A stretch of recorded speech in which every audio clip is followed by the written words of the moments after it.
Great. Thanks, Mary Chris. Mhm. Well, welcome everyone. I'm excited to have you all join us for this info session on the Masters of Product Innovation program here at VCU. I'm Garret Westlake. I'm the executive director of the Vinci Center. I'm one of our professors of product innovation, and I'm also the associate vice provost for innovation here at VCU. The master's program in product innovation is a flagship for the Vinci Center and also for VCU. So VCU was actually the first university in the country to launch a Master's of Product Innovation program. That was in 2012. So still a relatively new program at a little over 10 years old, but one that has certainly been gaining steam and national attention as we see what an important role product innovation, design thinking, all of these buzzwords you're probably hearing a lot about. Most of the products and services that we all use and enjoy every day are developed by people who come through programs like this or have these types of skills. So, if any of you enjoy Disney Plus, one of our outstanding graduates from a couple of years ago is the director of product for Disney Plus, and he came through VCU undergrad, went through the Masters in Product Innovation program, and is now director of product for Disney Plus. So if you wonder, what folks do with this degree, they are out there working in fields for companies that are probably impacting our everyday lives, at least in my household. So, I'm here with Mary Chris, who's our associate director. We're going to walk you through some of the finer points about the program. I'm here to kind of give you an overview of what's new in the program, those things you might not find on the website, you might not have seen yet in materials. I can share some of what this next cohort is going to look like. And then we're going to go over what that curriculum looks like, the application process, get all the questions answered. So I'm happy to tailor this to the specific questions that you all have. So anything that folks come in with, questions you want to make sure we answer for you today, burning things you wanted to get out there for us to consider, go ahead. We've got a small group. You can unmute if you want and let us know what questions you have to make sure they get answered.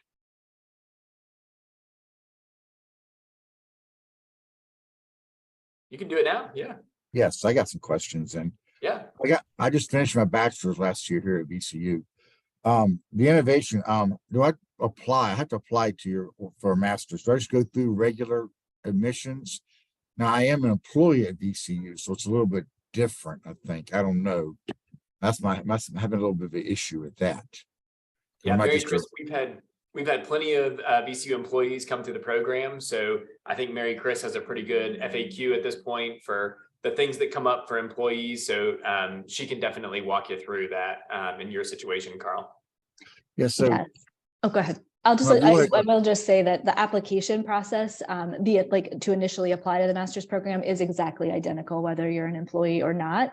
Okay. So I can absolutely help walk you through down the road, the tuition reimbursement piece and all of those things, but the application is the same for everyone. Okay. So it is the application that's on the admission site. Okay. And do y'all do the approval or somebody else?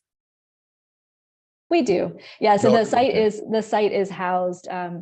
So for the graduate program, the site is housed on admissions, and all the applications are sort of centrally managed, but we're the ones who review it and do interviews and make a decision on it. And then down the road, tuition reimbursement approval, that comes from your department. Yeah, I got that. Yes. Yep. So one thing, I did a tour of the engineering building, and they have a fantastic workspace there. I mean, some amazing pieces of equipment that I got to get trained on. But once I do, will this curriculum allow me to use that stuff? You will need to take, so because the Da Vinci Center is a collaboration of the engineering college as well as a number of the others, students in Da Vinci do have access to use the makerspace over in engineering. You will need to take some of their courses to make sure you're checked out to use the equipment. Yeah. But yeah, students have access to that makerspace. Awesome. That's great. I'm excited about this because I got so much stuff in my head I got to get out. And I'm older. I know that I don't have to get a lot of older folks like me, but this is just something I want to do, not really for a career because I'm about to retire. So, but this is like a fun stuff. I think it's going to be really good and challenging. I like that. So I'm really looking forward to it. Good deal. Nadia, welcome. I'm Garret Westlake. I'm the executive director of the Vinci Center. We were just kicking off. If folks had questions, we're going to get into all the specifics and everything, but just wanted to make sure we answer, the key things that you may have come here to learn. So if there's anything that you specifically wanted to ask up front, feel free to jump in, and we'll either address it later or we'll just knock it out right now. Okay, thank you for having me. I'll wait and let the presentation go through, and then if I have questions, I'll ask at the end. But thank you so much. I'm excited. Yeah. All right, I will go ahead and share screen and put some slides up and we can go through those. Jerica or Sania, did either one of you have a question? Just offhand, I don't know if you guys know more information about the dual enrollment option. And if you did, do you know if being able to partner this program with the MBA program, do you need to make that decision like now, or is it possible to add on the second program later? Awesome question. It is possible to add on the second program later. You do, for the dual enrollment, you do have to apply to both programs. So you would apply to MPI and MBA. That allows 6 credits to be shared between the 2 programs. And the sequencing piece, the only thing we have to keep in mind is you have to basically graduate from both at the same time. You can't finalize one till the other's done if you want to do the dual degree. But I mean, technically, like you could go all the way through our program, apply to the MBA while you're in our program, finish the MBA, and then just graduate from both at the same time. So happy to walk you through that down the road, but you do not have to make that decision right now. You just have to make it before you're done with the MPI so that we don't graduate you too early when you're planning to do a dual degree. Okay.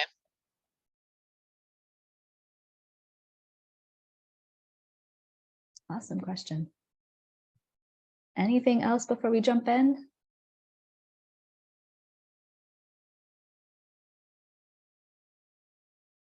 Right.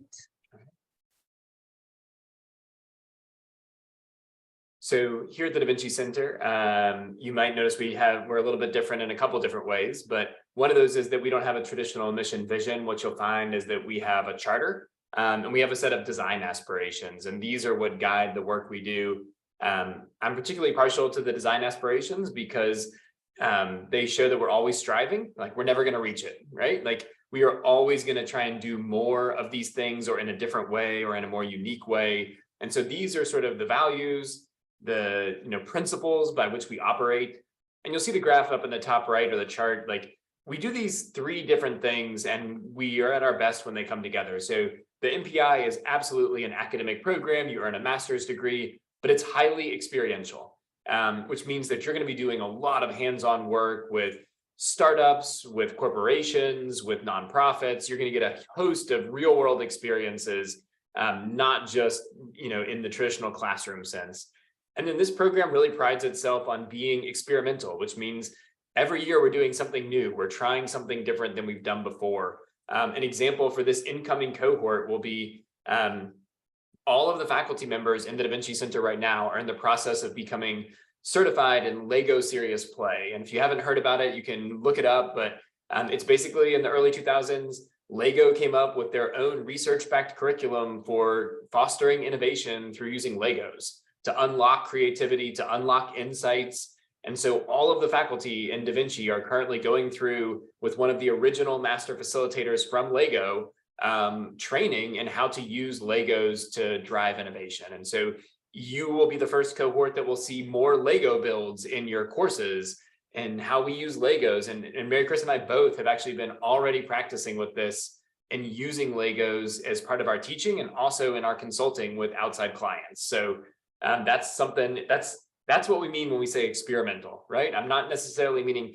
test tubes filled with magic potions, but we're talking about doing things like using what industry partners. So, we didn't just come to this Lego thing on our own. We looked around and saw, I was at a conference and saw and heard from Chick-fil-A about how Chick-fil-A used Lego Serious Play to totally reinvent their employee onboarding program and use this methodology to change how they help their franchises onboard new employees. And they went through this really rapid iteration of this, all thanks to Lego. So we're taking what we see industry best practice and bringing that into the curriculum. That's what we mean by experimental. Next slide, MC. An experiment from a couple of years ago was our Shift Retail Lab. And if you haven't checked it out, I really encourage you to go over to Broad Street and check it out. This was a space, again, we were the first university in the country to launch a space like this, to launch a retail lab.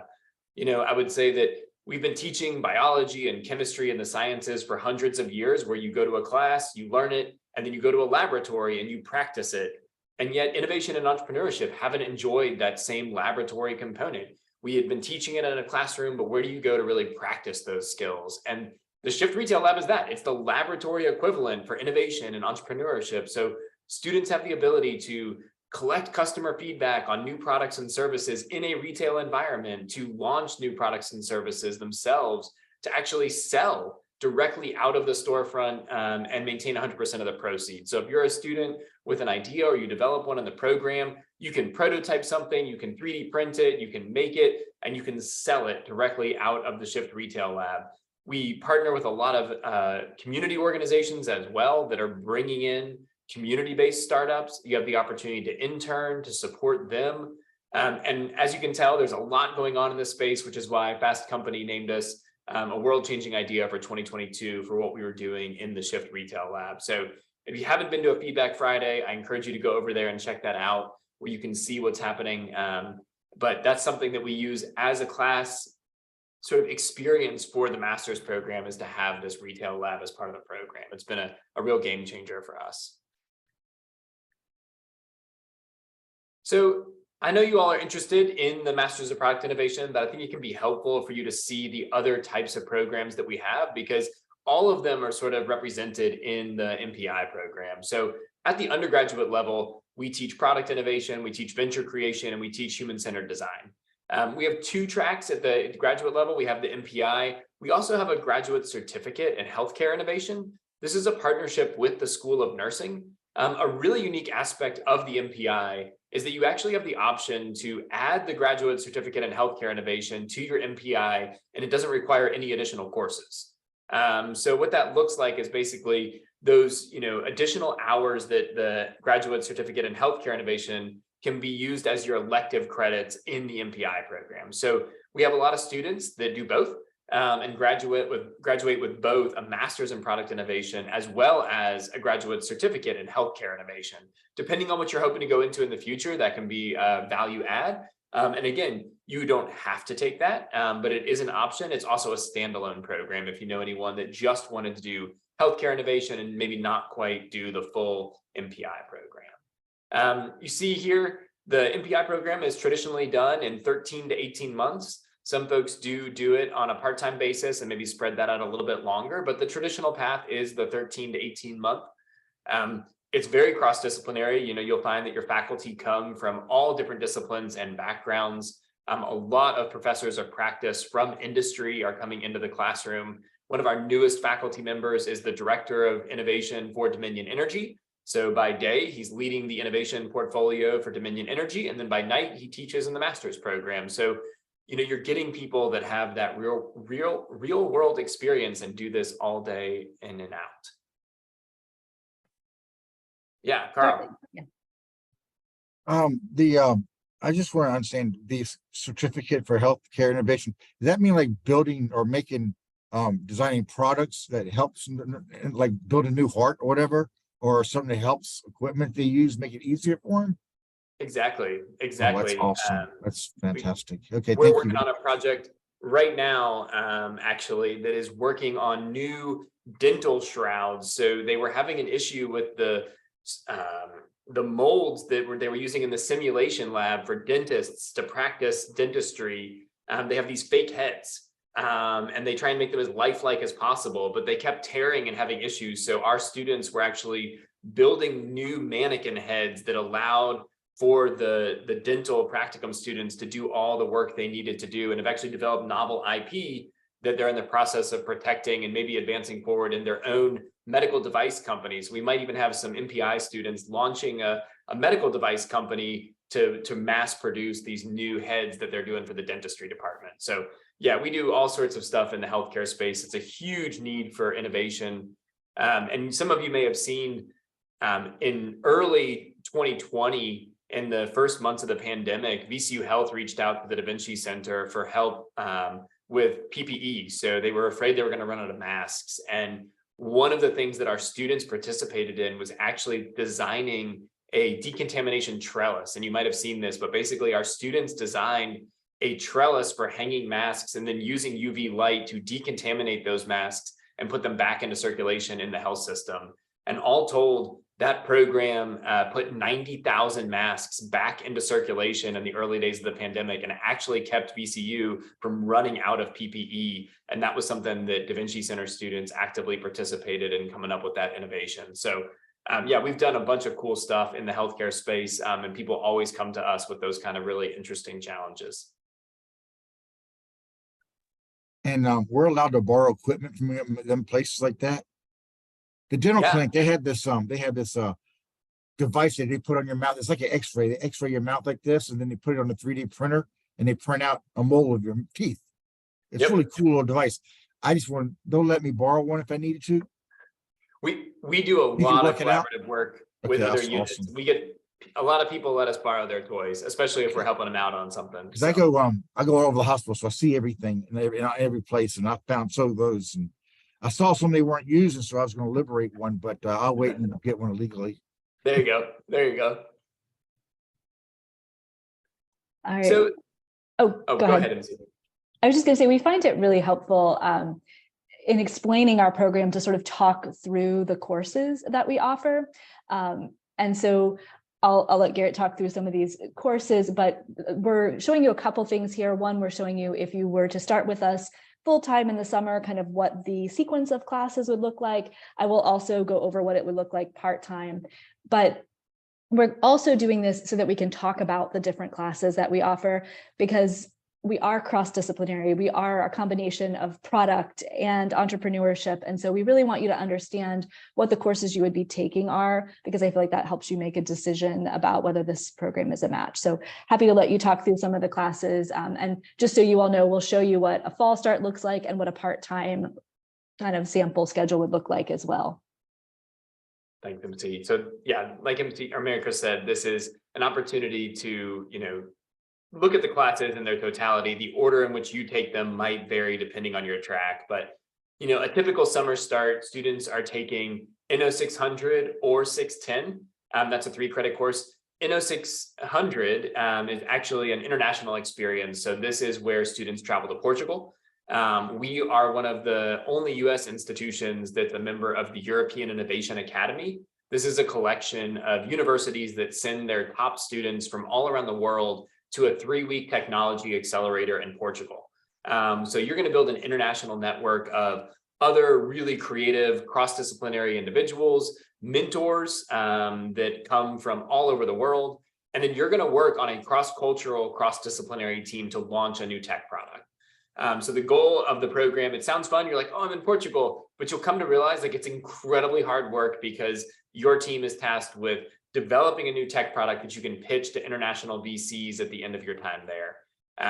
We have a pretty good streak going from the MPI program. Our students have finished in the top 10, I think, for the last 5 years straight. So we've had at least one student in the top 10 of hundreds of teams every year for the last couple. So no pressure for this incoming cohort, but it's a great way to sort of just get immersed in what it means to try and launch something, as well as build an international network of peers. The 610 option is for those folks. We recognize not everybody can take 3 weeks dedicated to go to Portugal. So for those folks that aren't able to travel and go to Portugal, we do offer NO 610 as an option in place of 600. This is a relatively new course that I helped design. This is an introduction to innovation and design thinking. So this is an opportunity to earn some industry credentials. We actually partner with another outside company called Experience Point. They provide credentialing in design thinking and change management for corporations all around the world. Our faculty are licensed facilitators of their particular training modules. And so you're going to earn industry credentials in design thinking and change management through that course, as well as have the chance to practice some of it. We also use that course. This is a little bit of an aside, but the Da Vinci Center is involved in a lot of corporate and continuing education, meaning Fortune 500 companies, nonprofits come to us for specialized training. We try and draw from the students that have taken 610 to help as co-facilitators. So I do a lot of this work in the community. Other faculty do this as well. And we like to bring students from the MPI program with us when we go do that work to build your experience. So having some of those credentials through 610, which you can also take as an elective, it can be helpful. In the fall, this is the most challenging semester. There's no sugarcoating it. If you're going full time, this one is a lot of work. It's tough. We support you as best we can through that, but there's no getting around it. It's just a lot. So your 501, your 502, and your 503, that's the real heart of the MPI. That's your arts, business, and engineering, right? So we're cross-disciplinary. You're getting that introduction to business, that introduction to art and design, and that introduction to engineering and prototyping. So, obviously we can't cover everything there is to know about being an engineer in one graduate course, but you're going to get the perspective from engineers around what are those key things you need to know. You're going to get to practice prototyping. So you're going to have to use the 3D printer, use the laser cutter, use some of these basic prototyping tools, be fluent in that. And same thing when you do the design work, how are you using Adobe tools to be able to really, demonstrate how to create designs. We're not saying you're going to be a graphic designer, but you're going to have enough credibility to be able to shoot your own video, to edit things in Photoshop, to use Figma, to wireframe mobile applications. All of those kinds of fundamental skills that are required to be an innovator, you're going to get. And then on the business side, right, you're going to understand a business model. You're going to understand a business model canvas. You're going to understand profit and loss. You're going to know how to think about these things. And the reason we teach them all together like this is because really successful product services companies do these things in collaboration, meaning you don't have one unit in a company designing the product, another building it, and another selling it. Because what if the materials that you use to build the product cost so much money that you'll never be able to sell it at a price point that people will buy? Right? So what you see a lot of times is that someone comes up with a really great design and is like, oh, this is so cool. And then the company goes to sell it and no one will pay for what it costs to make it. So how do you take into consideration from the business side, hey, the target price point for this particular widget is $50. Okay, that's a design constraint that we now know when engineering this, our materials and our process and everything needs to leave us a profit margin, because if we can only sell it for 50, gosh, it's got to cost us 25. Better to know that on the front end and use that limitation when you're actually designing. So that's what you're going to do. Those courses do work together. Those faculty do collaborate so that you can kind of see those through lines.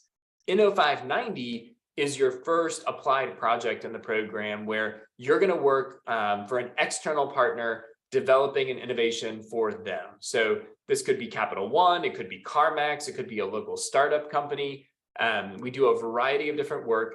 You'll be given some choices and you'll get to rank order. You don't always get your first choice. We try and be a little strategic about how we build cross-disciplinary teams. So we're going to leverage all of your unique skills and talents together to build teams that are then going to go embed themselves with industry, with community partners, and develop something for them. This is where a lot of incredible work, the dental shroud I was just talking about was a 590 project where someone came to us and said, hey, could you solve this? We've done some other projects that have led to the launch of products. Our longest standing partner in this space has been Pfizer. Their consumer products headquarters used to be until recently here in Richmond. And so we did 15 projects with Pfizer through the Da Vinci Center and actually developed 4 products for them that came onto the shelf as a result of Da Vinci Center student work. I can't tell you what they are. A lot of the projects in 590 are covered under NDA. So we do sign IP agreements and NDAs with those partners. The benefit of that is that you get to work on some really cool stuff. The downside is you can't talk about it. However, we also find that a lot of our corporate partners and startups hire students that work on those projects because they see your work through that. And we do make sure and coach you through how you take the skills and what you did in there and are able to talk about it in interviews So even though you sign an NDA, we help you frame the work you did for that partner in a way that you can still use it going forward. Flash forward to, yeah, Carl. I'm sorry. For the 590, can we use like in like VCU nursing or doctor of the hospital? Can we partner with them also? Or there got to be some outside companies?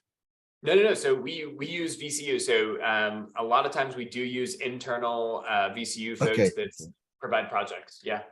And you said something about a team. This is not an individual effort working here. I'm going to be part-time. Okay. I'm going to, I work full-time. I'm going to take 2 classes a semester or 6 credits, as y'all know. So if I got somebody who's full-time, they're going to be like past me and I'll be left kind of behind, sort of. So you would just take this class. You would probably take this class in your second year.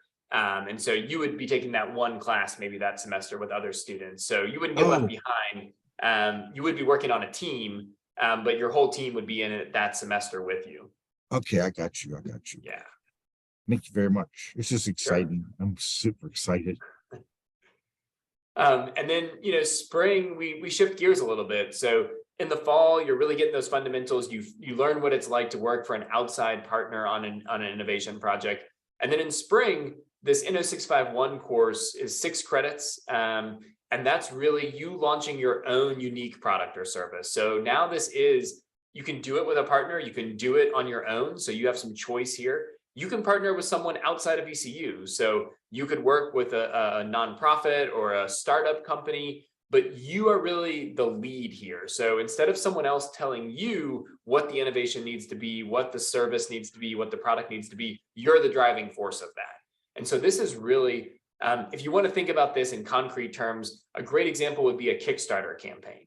So a way to think about this course is how do you take an idea that you've had in your head, get it out of your head, and the final product at the end of that course is going to be a really well done Kickstarter campaign that has a video, that has the great technical writing, that has the business model represented in the pre-order structure, and all of those things are worked out. And so that you launch this Kickstarter campaign at the end of that semester. That's a way to think about what you'll gain over the course of that particular course. And then you go into the next semester, and you have the option to take an elective in that spring alongside 651. The last semester is 652. So you have a couple of different options here. One of those, and some students do this, but it's actually the minority, where they continue their 651 project. So for students that have done a really great Kickstarter campaign, so we had a student in our last cohort, he developed his own vegan jerky product. He launched it on Kickstarter.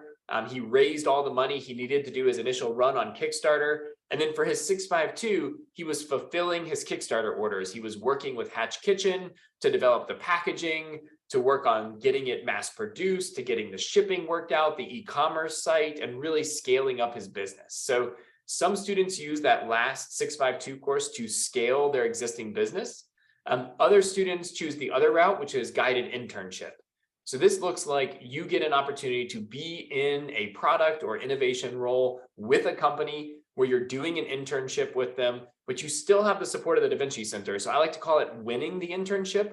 There are going to be other people out there that are maybe doing an internship on their own, but the curriculum that we bring to this allows you access within the organization in a way that other people wouldn't. So the curriculum, for example, says that you have to, meet with a senior vice president within the company. And so you get to walk in there and be like, well, it's part of my program that I have to meet with senior leadership. And so we have some other ways to support you in that internship to get you the most experience possible in your last semester with us.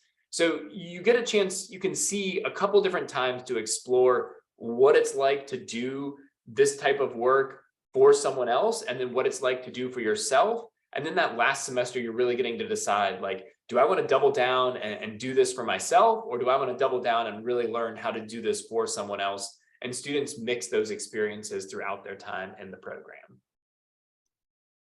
And I do want to just note there is a third way to finish the program that no one ever chooses. In that kind of Inno652 choose your own adventure, where you can continue with your own project, or you could do an internship. You can also write a traditional thesis. We have yet to have a student take us up on that because this is an applied program, and that's not the direction that folks tend to go. I also do want to note, if you are intrigued by the healthcare certificate, or if you're thinking about a dual program, where you see those, that NO 691 which is a recommended elective, and then the elective in spring 24, that is where those courses fill in. So there's 6 credits of electives required, and that is where your 2 courses from the healthcare certificate fill in if you are doing both of those programs together, or if you're doing a dual degree with the MBA classes would fill in for those. That is definitely something that does not have to be taken in the exact semesters that they're listed there. For someone who is not considering those options, we offer a number of electives through the Vinci Center.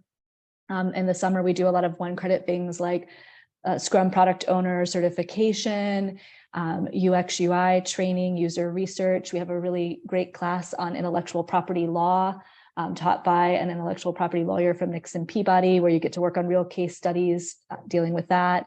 We're offering the course with the person from Dominion Energy that Garret mentioned. This semester, we've got a class in conscious capitalism. So lots of different things that you can do as electives. You can also select electives from other areas around the university. And that's a large part of what I help students do, through an advising role. So just wanted to touch on that briefly. There's a little bit of opportunity that you can use those to broaden your skills in another area. But that is where those dual programs like the healthcare certificate or the MBA fit in, is with those elective credits.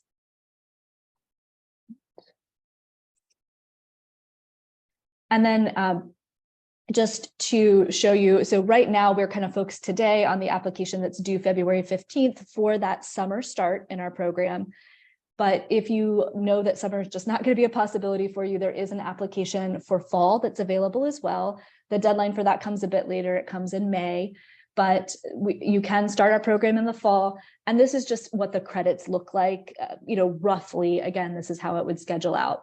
So I will note, if you start in the fall, you typically finish the following fall semester. So it, makes it that makes it more of a 16-month option. That's where the 13 to 16-month piece comes in. And again, this is just to give you kind of a visual on that. I work with students individually to map out, specifically your path through it.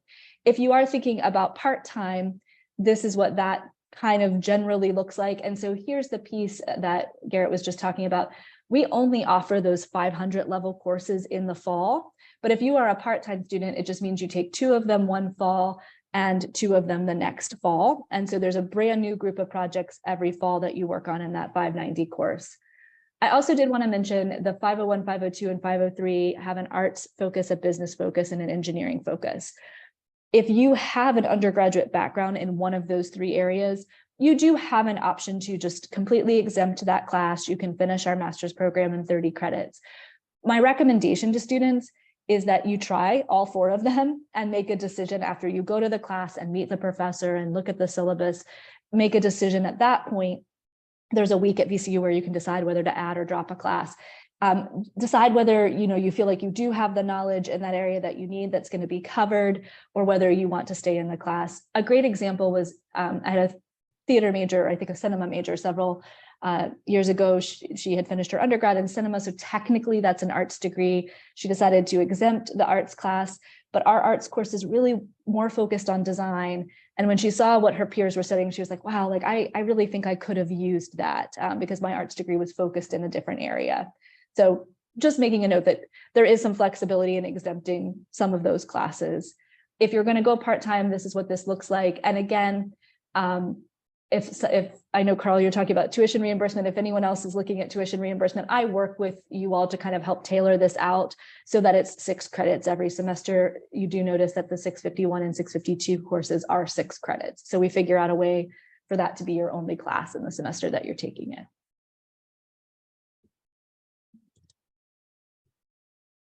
Do you want to talk through some of these perks?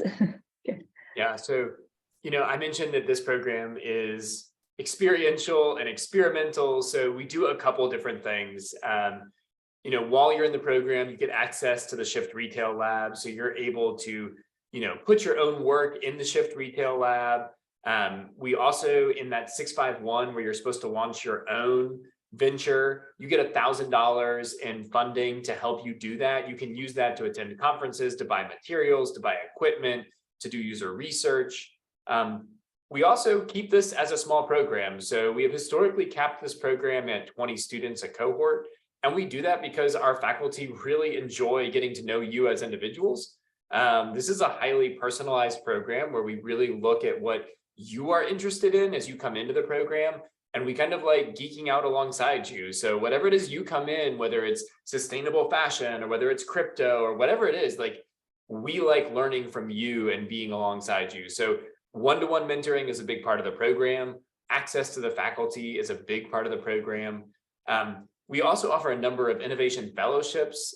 We started this last year. So these are $10,000 awards where you come into the program with an area of specific focus, where you want to learn more and then share back to the rest of the cohort. So there's a separate application for those fellowships. We have GA positions. So we have graduate assistants who do everything from admissions and recruitment to managing our own makerspace. So some students are responsible for managing the makerspace. There are students that work for me teaching design thinking, students that go work in K-12 settings and do K-12 outreach. So, you know, really a wide array of graduate assistant positions. So those are paid hourly positions through the center.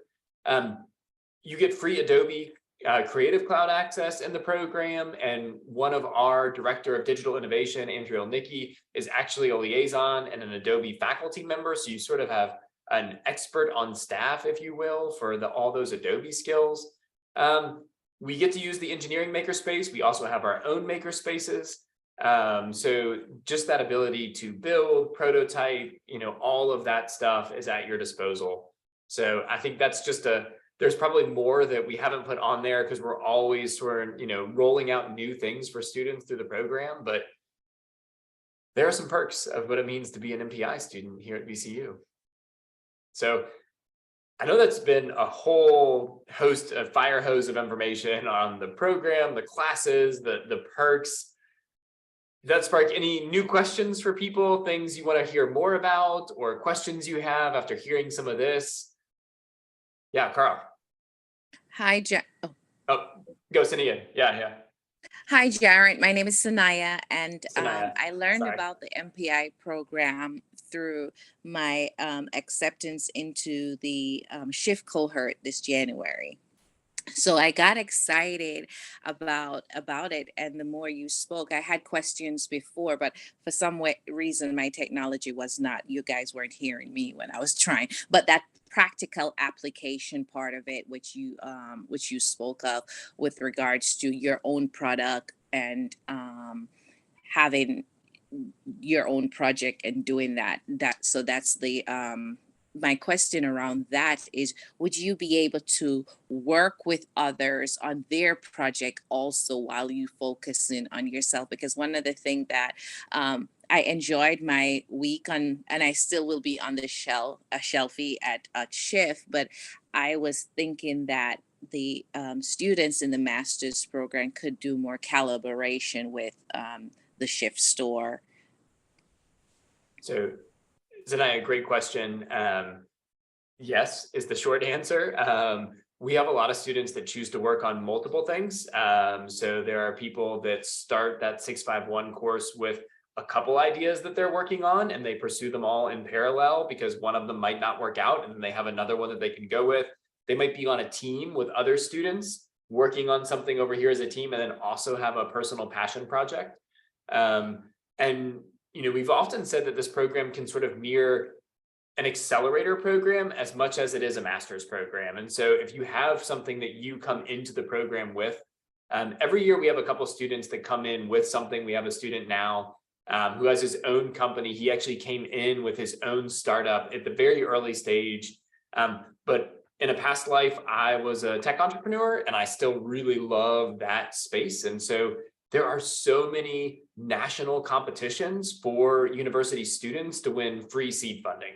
So it's been a couple of years, but one of our student teams about 3 years ago that came through the program, they actually received over $100,000 in startup capital, totally equity free, just from winning competitions. And we've got a student now that's on a pretty great roll himself.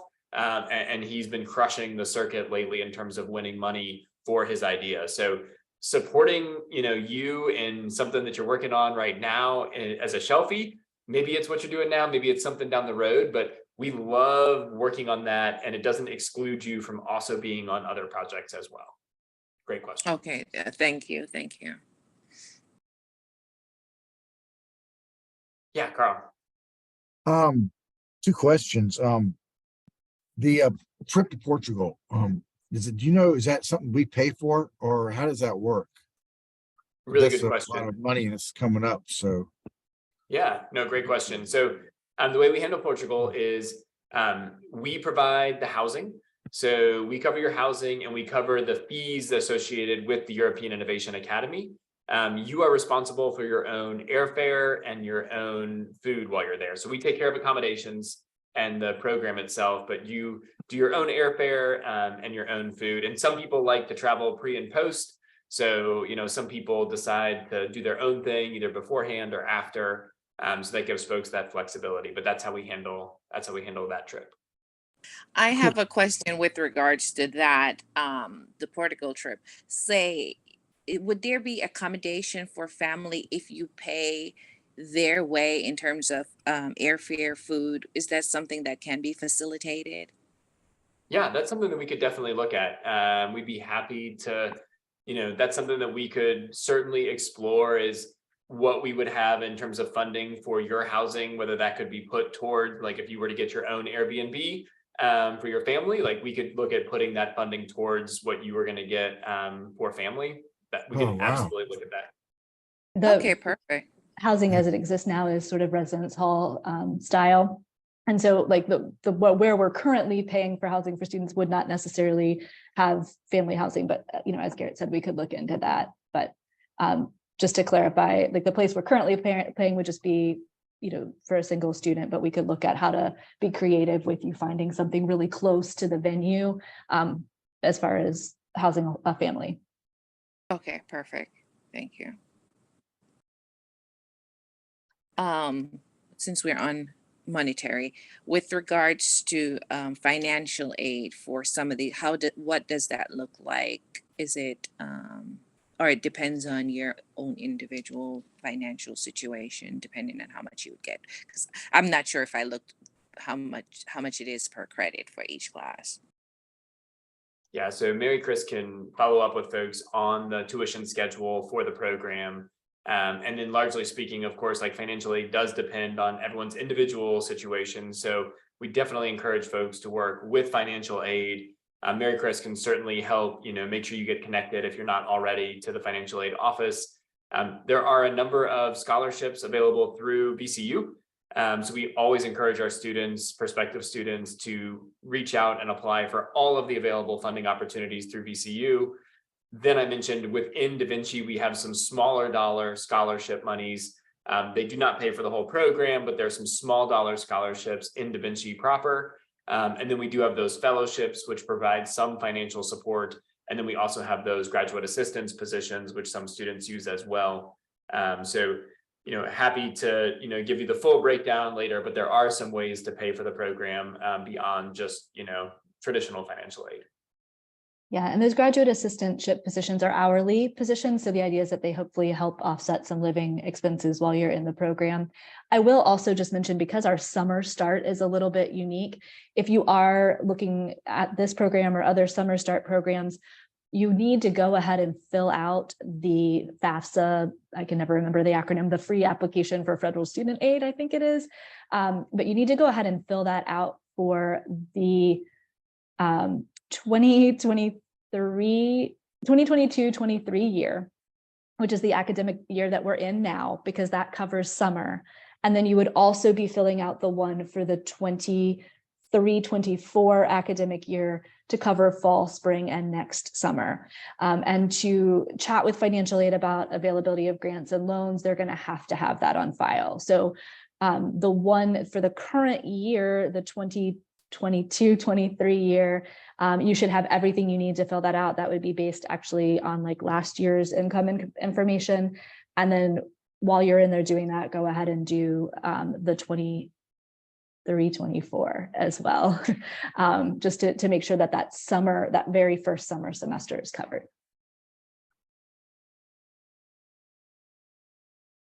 What are the part-time hours? Generally recommended, we would recommend 6 credits a semester. If you go any more part-time than that, it spreads it out because of that sequencing of classes in the fall.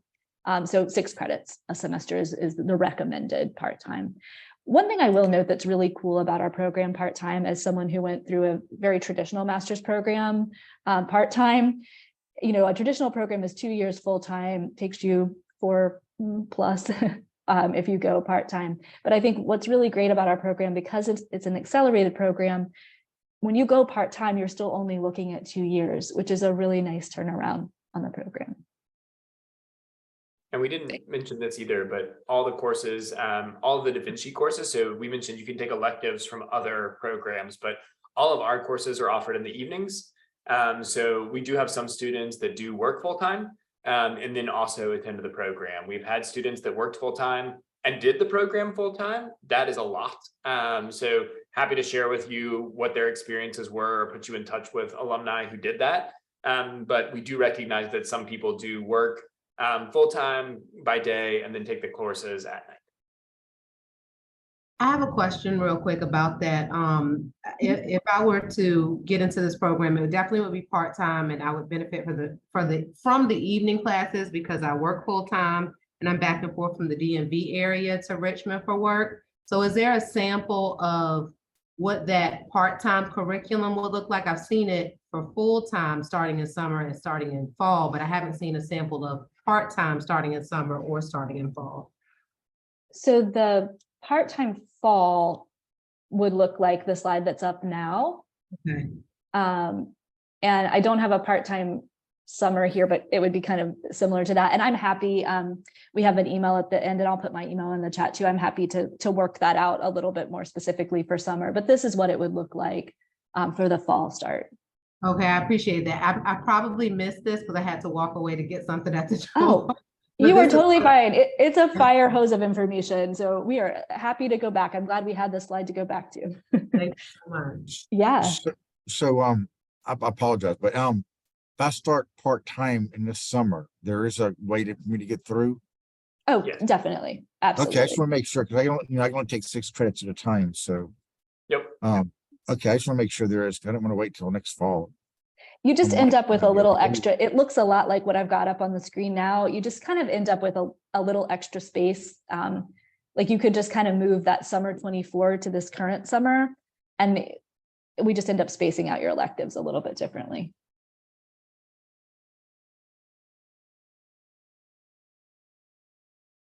Other questions? Yeah. I am going to go through quickly how to apply, which let me go ahead and run through that. And then that may spark some questions, and we'll have a little bit of time to take more questions. We were talking about this a little bit at the beginning, but if you go to our website for Da Vinci Center and click programs and then graduate, learn more about the MPI, there's an apply now button that takes you to a page that looks just like what you see here on the screen. So the big point of this is just to make you aware that the application is housed centrally by the graduate school, as are all graduate programs at the university. So that is where you go. When you get in there, you will notice there is a summer application and a fall application available. So just make sure you choose the summer application if that's what you're intending to do.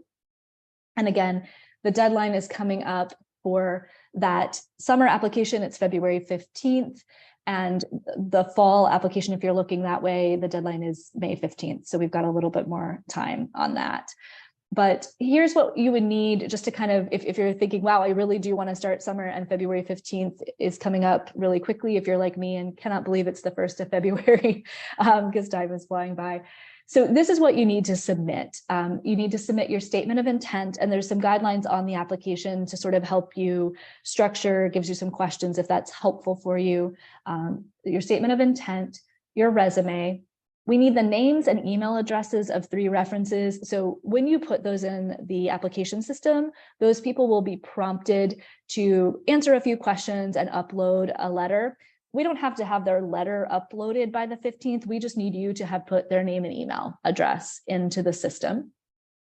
You need to enter a transcript request saying that you have requested your undergraduate transcripts. There is an option for you to put in an unofficial transcript, and that's great. That's really helpful. But you need to have that transcript request in.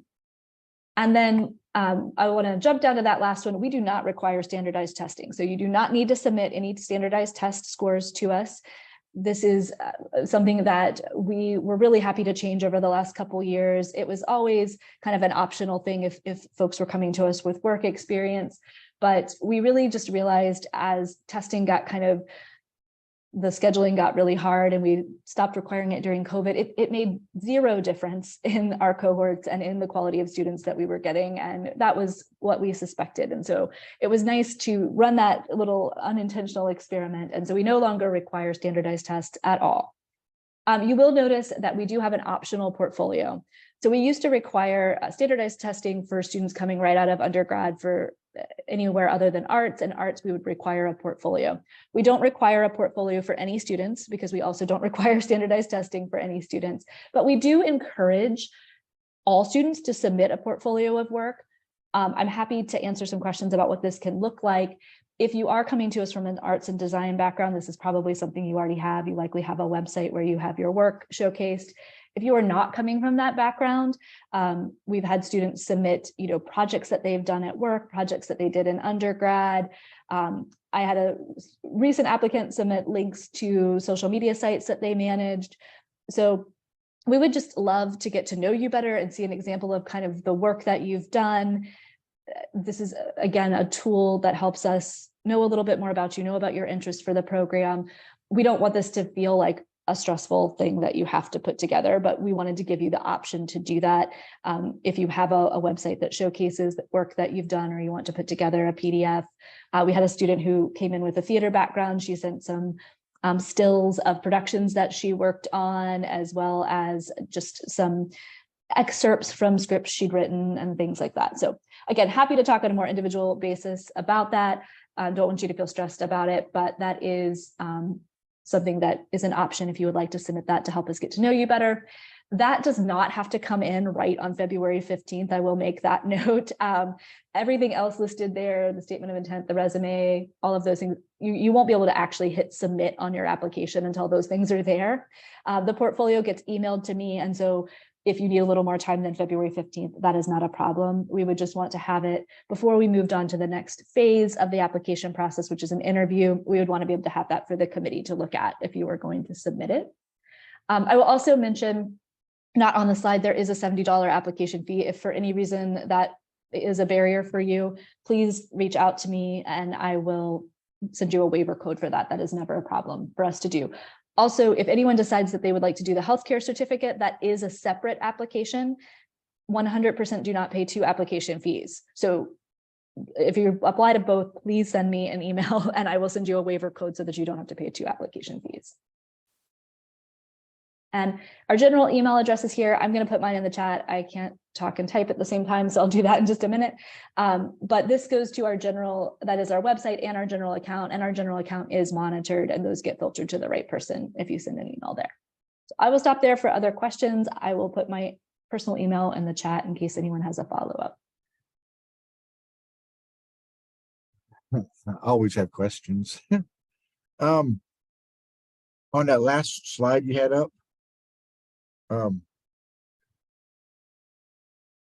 the transcript. I graduated VCU just last year. So do I have to put, is there something I can put in here, or is it already there?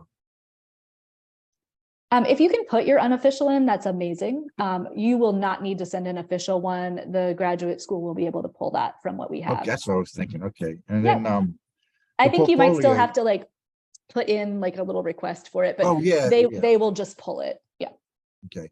The portfolio, I did Homeland Security Emergency Management, so I didn't really do anything, but I did create a website, a complete website for my history class. Would that count as a portfolio thing?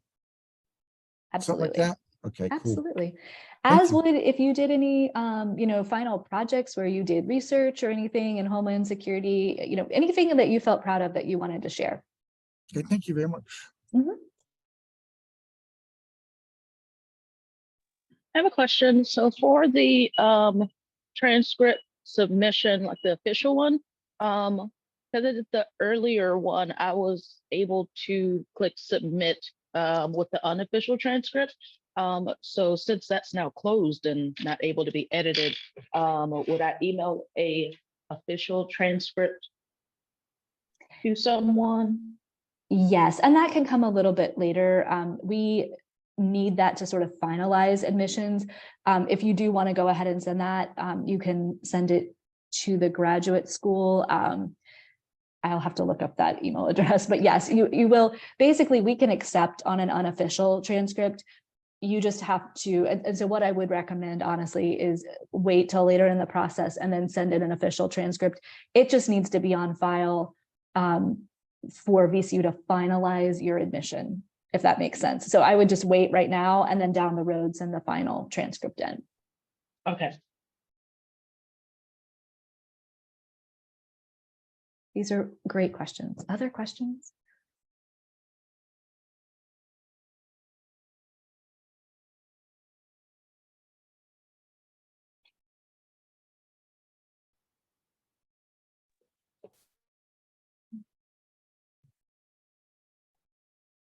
Well, thank you all so much. You have our contact information, so you're more than welcome to reach out with individual questions. Like we said, this is a very personalized program, so we certainly appreciate working individually with anyone that wants some additional help on their unique situation or application.